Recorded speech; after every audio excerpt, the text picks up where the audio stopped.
What's going on, everybody? This is Alpha. This is the Alpha Male here. What's going on? Had to take some time to talk to my guy Regis Ball, the owner and operator, the owner of Deepak Athletic Club. I've been rocking with you since about 2006 or 7. That's how far back we go. For sure. You have been with me personally on most of my platforms, either being on WAOK or different sports stations that I've been on. And this is the first time you are here on Alpha Male Sports. So first of all, appreciate that. Let me get a round of applause real quick. Man, yeah. I appreciate that, dog. Yeah, it's good to be here, man. I mean, shit, you know, we go back, so it's been long overdue. Yeah, and first of all, just give everybody insight as to why the mood is set like this. Yeah, he came and kicked it at my vibe. You know what I'm saying? Y'all on my vibe. You feel me? We kicking shit. You did, yeah. Yeah. So I gotta dive into just a few things because for one, congratulations on 3 years at this location, but you go further back. Deepak itself goes further back than just, you know, these last 3 years. But talk about these first 3 years here at this location, Headland and the Low, which is extremely historic. If you are an AT alien, if you done, you know what I'm saying, live. If you know, you know. Right. So tell me about this area, just in this location where you've been at. Well, we right here on Headland and the Low, right in the middle of East Point. Not far from downtown East Point, Main Street, down the street from East Point train station.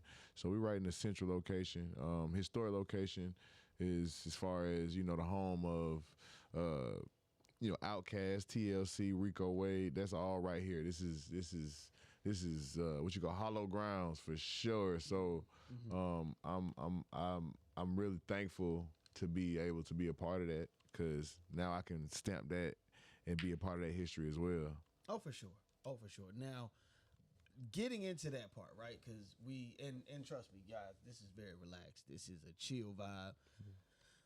Just trust me, this is a good vibe. So, you know what I'm saying? I mean, normally, because, okay, so real quick, my radio background and reporting background is kind of kicking in because this is so unconventional. Okay. You know what I'm saying? But I like unconventional in most ways. Because I ain't going to lie, just the whole suit and tie thing and, you know what I'm saying, trying to be perfect, it just don't sit with me. I'm with you on that, brother. Trying to be perfect. You know what I'm saying? Just let it be what it is. I think the right people will be attracted to it. And I think that's how find your people, and that's how you find your people, and you ain't got to worry about chasing nothing. Because my people gonna be where I'm at because they know what vibe I'm on. You feel me? And this is that's what I say. That's kind of what you've been on. Again, since I met you, we go back to 2006. Short story, real quick. I was actually headed to, and we'll get into the first question I was going to ask. I was headed to downtown Atlanta at the time. I was a college recruit to Benedict College to play football, and I was headed downtown to train with your father. I looked across the street from where I was living. You was all the way on the east side at the time, and I seen you and your brother running across the street to catch the bus. About an hour later, I met you and your brother downtown, where y'all was. I guess y'all was just headed to y'all's pops location. Yeah. So again, we go back. I think you was in middle school at the time, and so again, this goes back like years. Yeah. So this is a long time.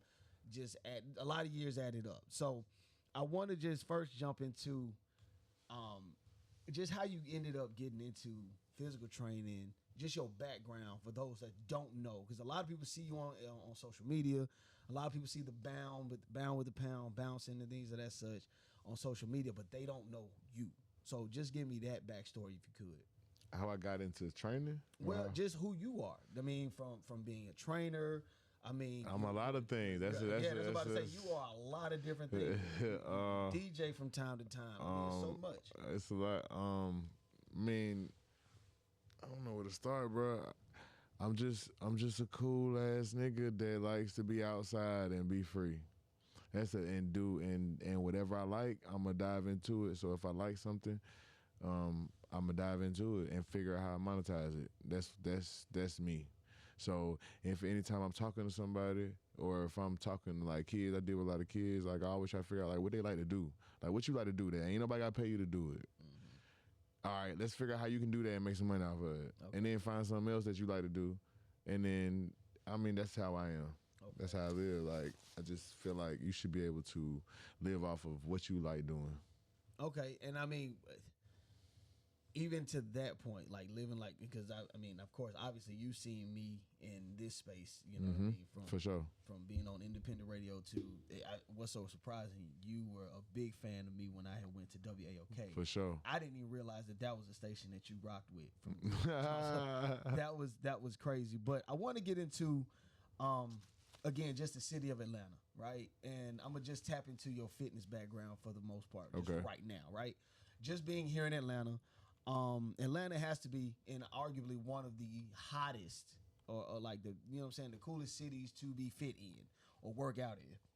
You know what I mean? When it comes to fitness. So there was a study in 2025. There was an American Fitness Index, and it ranks Atlanta as the number 8 city as far as fitness. And that comes from different things that are available, parks, trails, recreational things, facilities, and this, that, and the third. What do you think that is? Why do you think Atlanta has become a hotbed when it comes to fitness in its totality? Why has it become a hotbed? Yeah, why has Atlanta become such a hotbed? Because at first it was just the club scene. But I think on the other side of, well, I want to say 2014, 15, I think everything just shifted. I mean, because niggas got to be in shape. Niggas got fat as hell, couldn't breathe. Shit, that's like, I don't know. I don't know. I just feel like, shit, niggas just got tired of being fat as hell. Niggas got tired of being can't breathe. I mean, that's the only, and not looking good. And Atlanta is a big, it's a big city for TV, for movies, for all that shit. Just if you look like something, you can get on. Okay. So that's how I feel. Okay. In Atlanta, if you look like something, you at least look past the look test. Somebody might see you, because it's niggas everywhere. People, you know, it's like everybody knows somebody. So it's just, I don't know. Okay. I couldn't. That's my best answer. But niggas get tired of being fat as hell. Shit. I get. I mean, I think again that's the more realer answer. You know what I'm saying, than giving statistics and things of that such. Because I think a lot of that can be fluff. But going on the flip side of that, there was another study that came out, and I think it's hearsay. It's not necessarily backed by stats and statistics, but I've seen online where 95% of people aren't going to be. 95% of most Americans past the age of 30 will not be able to break out into a full sprint, won't be able to run for at least a mile, won't be able to do certain things like that. You know what I'm saying? That, again, that shocked me in itself. So when I seen that, I was like, okay, that kind of surprised me, you know what I mean, seeing that bit of information. It's like most folks won't be able to break out into a, like I said, break out into a sprint, do anything like that. Do you believe that is, let me get my question real quick. Do you believe that stat is real? You know what I'm saying? And if so, how does that make you feel, just knowing that bit of information right there? I mean, past the age of 30. I can believe it. How it makes me feel, I mean, I don't know. It don't make. I mean, it's a statistic. Shit, like that's years of not doing shit. That don't just come out. You don't just not being able to run a sprint tomorrow. That's because you ain't did shit for years and years and years. And now you can't. Now, can you build up the strength to run a sprint? Yeah, of course. It's if you got 2 legs, 2 feet, and your heart beating, and you can breathe, and you ain't got no ailments, you can get there. Right. But you got to put in that work, and that's what people don't want to do. People don't want to put in the work. They want to take a pill. They want to take a shot. Yeah. And I was gonna get into that later, but I mean, again, you already said it. I mean, it's a new age. Things have become a bit easier. Things have become a bit more simpler. But I've seen on the back end, because you said people to take a shot, people to take a pill, people to take, you know what I mean, certain things that can help them. But on the flip side, you got some folks that say that's actually to help me maybe get off that extra bit of baby weight. That'll help me get to the ideal weight? And I'm talking about the GLP-1s. You can call it whatever you want. Call it whatever you want to call it, yeah. But how do you feel in regards to that craze now? Do you know anybody that's doing that now more than recently? Is it something that has been going on? You know what I mean? What are your what is your thoughts on just that whole GLP-1 craze? Man, just put in the work, bro. Like, if you just put in the work, the work has been the same since World War II. This shit been the same. Mm-hmm. A dumbbell has been a dumbbell. A push-up has been a push-up. A sprint has been a sprint. A squat has been a squat. Your eating has been your eating. Like, you just got to put in the work, man. This shit works for real. Like, if you do it, the work has been the work. But people create these fake shortcuts, you know what I'm saying? And some people take it and they feel like it helps them. Okay, that's good, great for you. But yeah, because it's always a back and forth. It's always two sides to one coin. On one end, you got folks that say it's a shortcut. On the other end, it's more to help. It's helping me. Yeah, right. I guess, baby. Do you have diabetes? Ain't that diabetes medicine?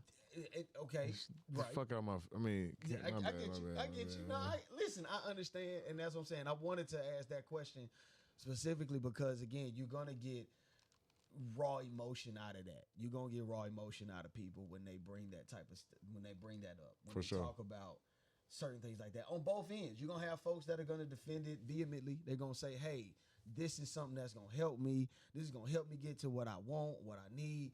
I don't need you talking down on it." And on the flip side, you're probably like, "Look, you don't need all of that. It was intended for this at all, and that's a byproduct or a side effect of you taking said pill, shot, whatever. So if you don't directly need it, there is no need for you to take it." I mean, again, that's hey man, just how I see the work has been the work. Yeah. Just put in the work. You know, when it comes to that, that's how I feel on that. You know, I get you. That whole GLP-1s and yeah. Now, granted, I mean, and trust me, I ain't gonna say I'm on the flip side of it, but I have dealt with weights or my own weight issues as far as keeping. You knocked that shit off though, boy. I appreciate it. You knocked that shit off, yeah, man. You look good. You look good. I applause everybody for that. I mean, yeah, I'll say the benefits of having a wife. Okay, I ain't gonna put all of it off on her, but again, when you have somebody to hold you accountable, and it can be for most folks, for a husband and wife or husband, or whatever lifestyle you live, it can be beneficial to have somebody there to hold you accountable, be like, "Hey, this is what life is for you." Now, going off of that, I think, again, you said in the beginning of this interview, you are many things, right? So now I'm going to tap into the athlete part of you. Okay. Because you have been an athlete for many years. And I sat on the sidelines watching, you know what I'm saying, through my time being an athlete. You know what I'm saying? I've seen your maturation starting off from high school. First off, with the high school that we both went to, what in the hell was in the water? Man. What was in the water, bro? Dutch. Shit. Dutch and Sellers, and it was just a perfect combination, man. Yeah. I mean, perfect but combination of coaches. You got so many guys successful on so many different platforms. Because that's where I'm getting at too. It's like, like it was beyond just the field. Because if it was just the field, then I think we'd have a 95% rate NFL, and we'd be looking like IMG Academy. For sure. What was IMG before IMG? Yeah, for sure. we were. But again, and I'll ask you again, what was it like? What was in the water? Like, could you speak to that? Like, nigga, I just told you, nigga, Dutch was in the water, nigga. The Dutch and Sellers, man, and Gartrell, them three, bro. Okay, so would you say it's more so like just that leadership, those older gentlemen that kind of led us through our manhood, if you will? In a sense, yeah. For sure. Yeah. Because a lot of those lessons that we learned from those three people, we still use today. I know I still use today. And when I run into people from high school, they tell me the same thing, bro. So I know I'm not tripping. Yeah. Yeah. Now, you train a bunch of different athletes from young to old. What would you say to them? Like, would you take something? What would you take from Dutch, Sellers, rest in peace, Coach Corey, rest in peace, Coach Kempson? What would you take from them and you would impart? And you probably have already done this. What would you take from them and what would you impart onto your athletes that you train? A lot of stuff. I can't. Off the top of my head, man. Nobody cares for one. Nobody cares about none of that shit you talking about. The job still got to get done,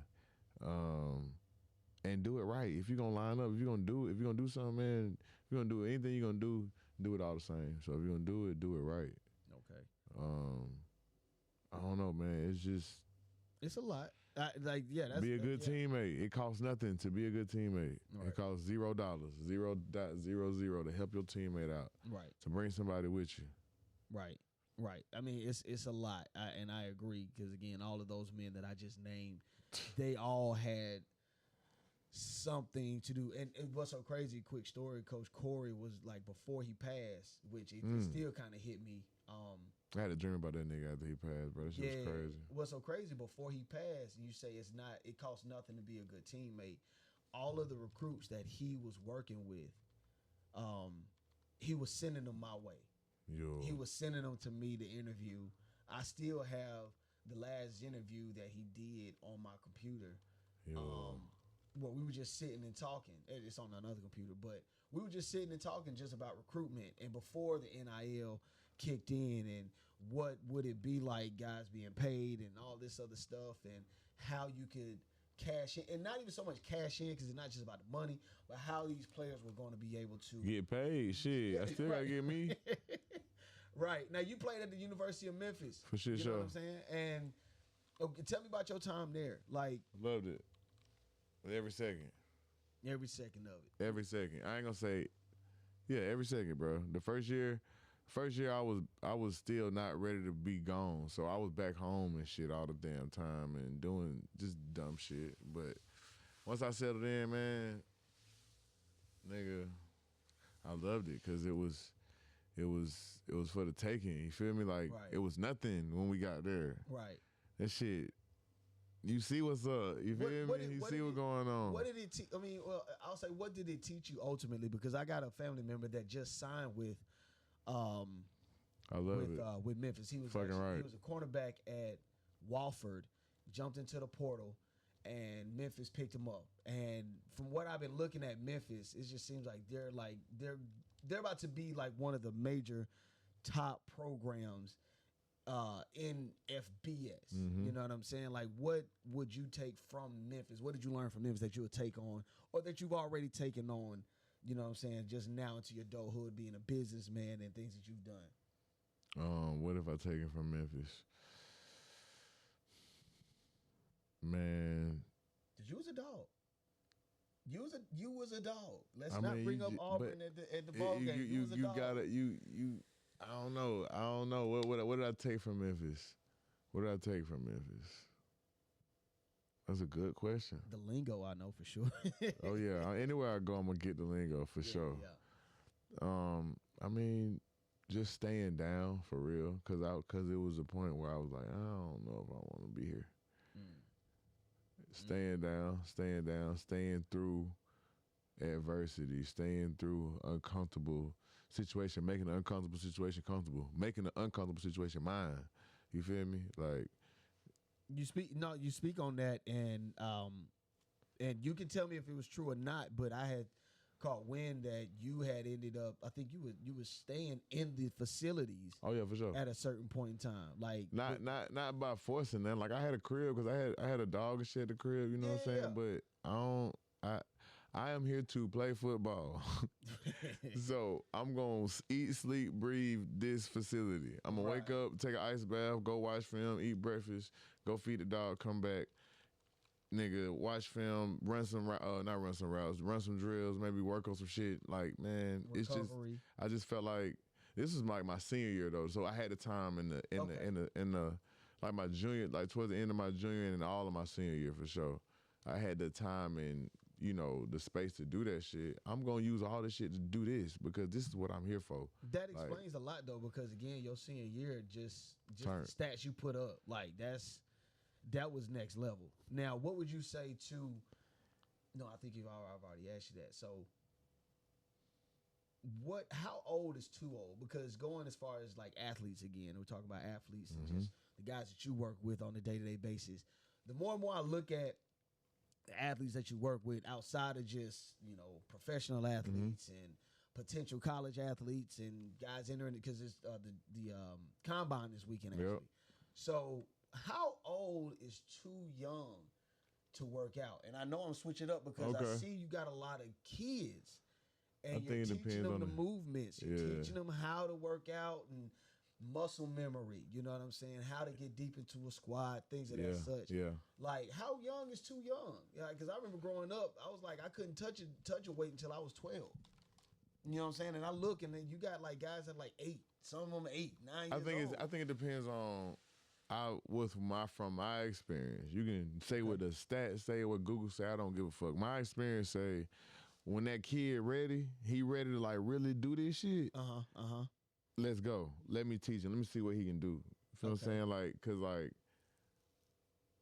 you can have a kid that's 5 and he really ready to learn how to. He ready to learn. Coach, how to do this. Coach, how to do this. But you can have a kid that's 5 and his mama want to send him to go do this shit. He just want to run around outside. He just want to run around. He just want to do recess. He ain't ready. Like, bro, let that nigga go be a kid. Right. But like some kids that's already like playing ball, that's already want to do this shit. I can't put an age on it because I done had some kids at 6 that's ready, and I had some kids at 6 that you just need to go run outside. I'm not a babysitter. You feel what I'm saying? Okay.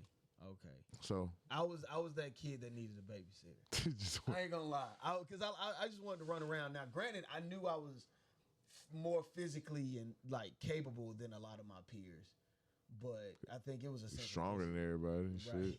Shit. Okay, so now we can talk about that too, because again, I'm 37 years old. I know you're in your early 30s, 32, right?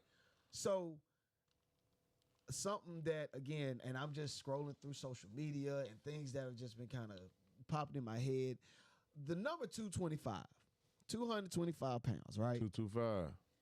Baton Rouge, you hear me? They say that 225 is like it's like 1% of Americans can, let's say, bench press 225 pounds. That's more than that's a little bit less than my body weight. Okay. You feel what I'm saying?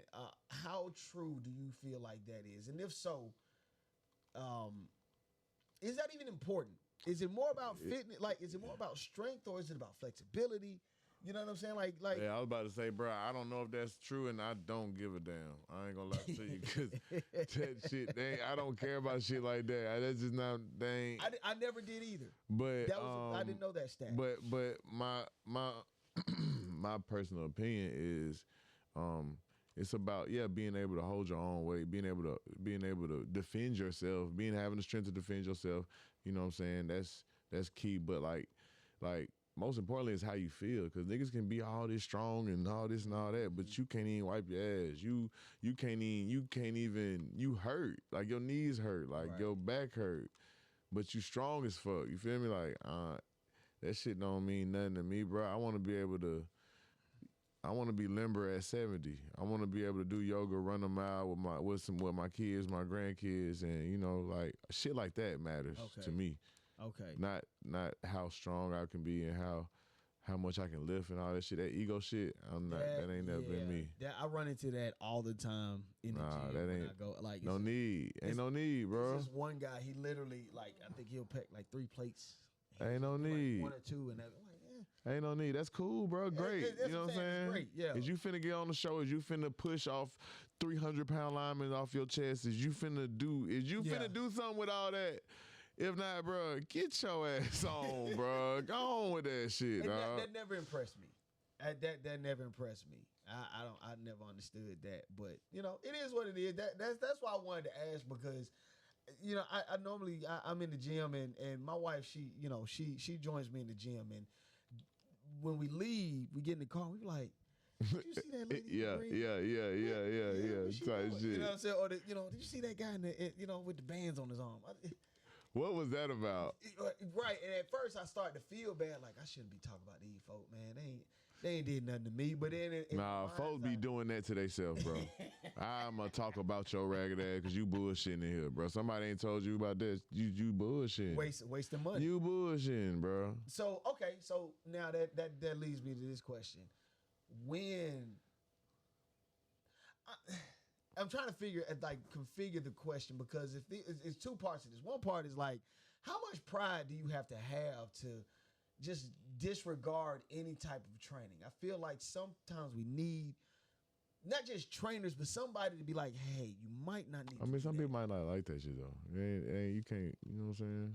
Some people might not want that shit. Some people. But if you don't know, you know what I'm saying? If they you feel like they know. You can't. You gotta let people. You gotta let people just be people, bro. Let people. Yeah, my let brother people, told me that all the bro. time. Let people. But I see it, and I just be like, damn, like you really need to not do that, sir. Hey, sir, or man, or they gonna find out. They gonna find out. Yeah. At some point. True enough. And maybe they won't, and that's okay. That ain't for you to figure out. Yeah. I run it, bro. I have the worst time with that. You know what I'm saying? Like trying not to, I guess, figure it out for people, because you're right. I be trying to figure out, like, why would you do that? You need to, you know what I'm saying? I be wanting to tell folks certain things, but it's you got it, sir. Yeah. You got it. let that be you. Now, just shifting gears real quick. You have, I would say, over the last 2 to 3 years, if I'm not mistaken, you've been DJing. Oh yeah, for sure. About 3 years now, if I'm not mistaken. About 4 years. 4 years. 3-4 years. Okay, and you gotten like hella good at it. First Going of all, crazy. I've been listening. Going crazy. Check it out, man. Every Monday, Highly Unique Radio, man. Download the app. So you've joined in with, I want to say you've joined in with a group of different DJs. For sure, whatnot? Man. We the DJ Collective. That's me, DJ Sir DC, DJ Fally Foul. We take over Highly Unique Radio every Monday. Now, where did you get that? Not even so much where you get that, because I think we've all kind of, living in Atlanta, you just have no choice but to have some type of music background. Yeah, or just a switch that somehow can hit or whatnot. How did you? It's just so many questions I want to add. Like, how did you come into that? I mean, what sparked that? I played piano. I played piano as a kid. So my grandmama was heavy on that. You know,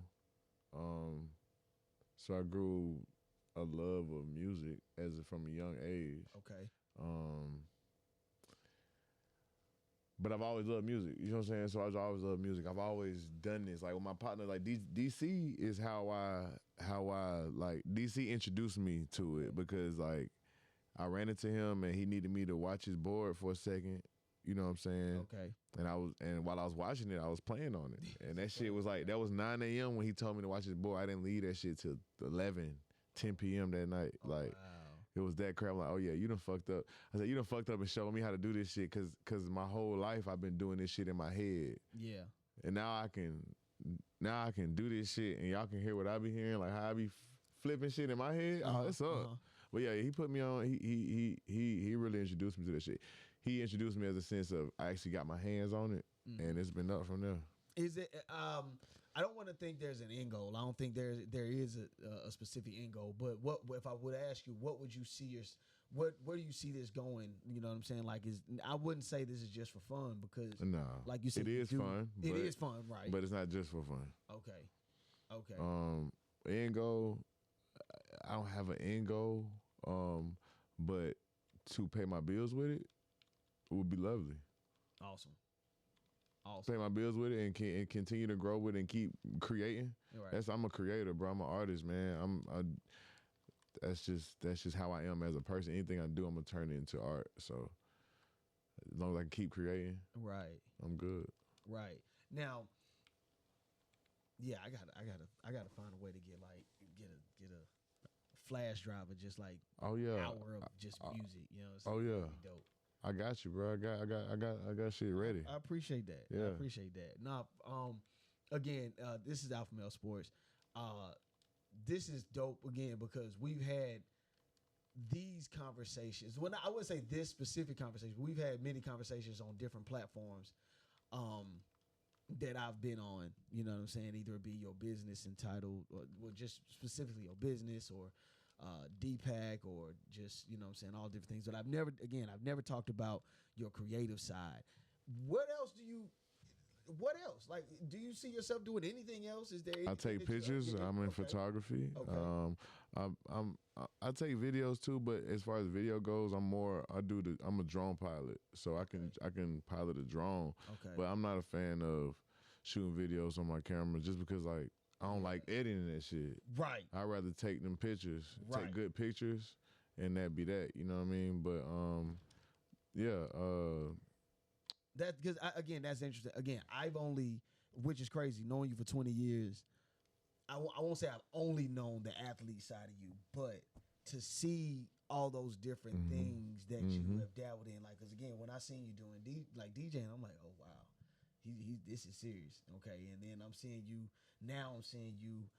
create content in the midst of, you know what I'm saying, still doing your it all and things of that stuff. Yeah. So it's a multifaceted thing, almost like you know how some folks say you can't scratch your head and pat your belly at the same time. Yes, watch. Let me show you. Watch. Let me show you. Right. Let me show you how you can do that. Right. Right. Now, I'm getting back into building my brand. I think again, this is about. This your second time going around? I mean, I would say this is my second go around, official second. This your first one for the year? No. Okay. I've been putting stuff out, you know what I'm saying, on YouTube. Okay. Check me out on AlphaMale Sports on YouTube. This is also going to be on AlphaMale Sports on YouTube. For sure. But I have been. Oh, you know what would have been dope? We'd had the green screen up with the Mortal with Kombat the shit behind going. Me. I didn't know you had a green screen. I have a green screen, but I don't know how to. I have it. I don't know what to do with it. I don't know how to hook it up. Well, and that's the thing. What's so crazy is I'm learning how to get stronger at my craft. Yeah. You know what I'm saying? Like taking certain things, like, and making it. This is, you know, I on this platform what I'm shooting on. You know what I'm saying? I had to learn how to build this, how to do the outline, how to put the framing on, how to make sure that this look like that on the TV, whatever. I'm gonna even show you something else real quick. Yo, what is that? That's real TV right now? No. It's not real TV, but just being able to do that, yeah. So you could do a podcast. Oh yeah, no, exactly. So this is something that I've been doing for a minute, and again, just building AlphaMale Sports. Again, watching your maturation and not only just fitness, because I don't want to stick to just that. Yeah, for sure. But watching all of the different things that you have done over the years, it's kind of like, okay, it's more than just being good at something, but it's actually being proficient and practicing it. Being good at it. How much practice do you put into everything? And this goes from your fitness to DJing to, you know what I'm saying, your photography. How much practice do you put into it? How much practice do I put into it? I think it depends on the importance. Like, it depends on the importance of each whatever, because you can't do it all. I can't put all the time into everything at once, right? Right. But right now, the goal is like 3 hours a day on something. Yeah. 3 hours a day on something. 3 hours a day on DJing. 3 hours a day on, I don't know, taking some pictures, editing some pictures. 3 hours a day on working, doing shit around the gym, planning shit for the gym, back end stuff for the gym, and I do a whole lot more than 3 hours a day. But, you know, just at a bare minimum, if you do 3 hours a day, every day, right, eventually something. Man, bro, it's coming. Just keep doing that. That's the formula. 3 hours a day, every day, and just keep doing it. Wake up tomorrow, do 3 hours a day, and then wake up tomorrow, do 3 hours a day. And at some point, one of them days, bro, you're going to run into somebody and you're going to be ready for opportunity. You're gonna be prepared for opportunity, and you're gonna kill that shit. And then it's up. Yeah, I don't think I can put it any better than that. Again, this is. I'm just telling you what I know, man. Yeah, I think sometimes the information. I don't think it's the information. Okay, sometimes people pay too much attention to where the information is coming from, instead of listening to what it is. Yep. Right. I think sometimes the packaging for a lot of people is like, I don't like how that looks. But then you totally miss out on certain things. For sure. A lot of people don't like how I talk, and that's okay. That's okay. That's okay. You're gonna, I'm gonna get who needs to hear this. That's okay. Nah, I appreciate again you taking this time to sit here and talk with me. I appreciate you coming through, man. Shit. Oh yeah, stopping through fucking with your boy. It's been a minute. I've not been away from the gym. First of all, I can see. I appreciate. I can see. I've been to the gym. I've been, you know what I'm saying, keeping that consistent. I think learning how to keep that consistent with my life is starting to bleed into other avenues. So that shit it's a trickle down effect. I've made it a staple time within the day. Do that at that time. Mm-hmm. So I have two halves of the day. One half do this, whether it be my brand or working with Hawks Digest. Also, make sure y'all pay attention to Hawks Digest. That's another show that I work on. You know what I'm saying? And again, we just cover the Atlanta Hawks. I love it. So it can be between that and this. I think I've seen that. So I do all of those different things, but I make sure 11 o'clock, I either need to be winding it down or closing up, whatever it is I'm doing, go straight to the gym and come back. And I think that is kind of, so do you it structures your body. It structures your day, for sure. It gives you structure. The gym does give you 1,000%. And it's structured when you got a consistent schedule. It ain't structured. This is my opinion. Okay, yeah. It ain't structured if you like. This is my opinion. It ain't structured if you work out at 5:30 one day, 12:30 next day, 6:30 next day, 7:30. Yes, it started out like that for me. Yeah, and I get that. I was just about to say yes. Figure out how you can get it going consistently. Okay. I'm with that. Like I'm not saying I'm not against it. It's just my opinion, bro. Right. To really be able to sustain something. I know I gotta wait. I know every day this time it's like clockwork. Mm. It's like clockwork. That's the sustainability for me. That's just for me. Okay. Some people can work out at random times 5 days a week. Ain't gonna happen.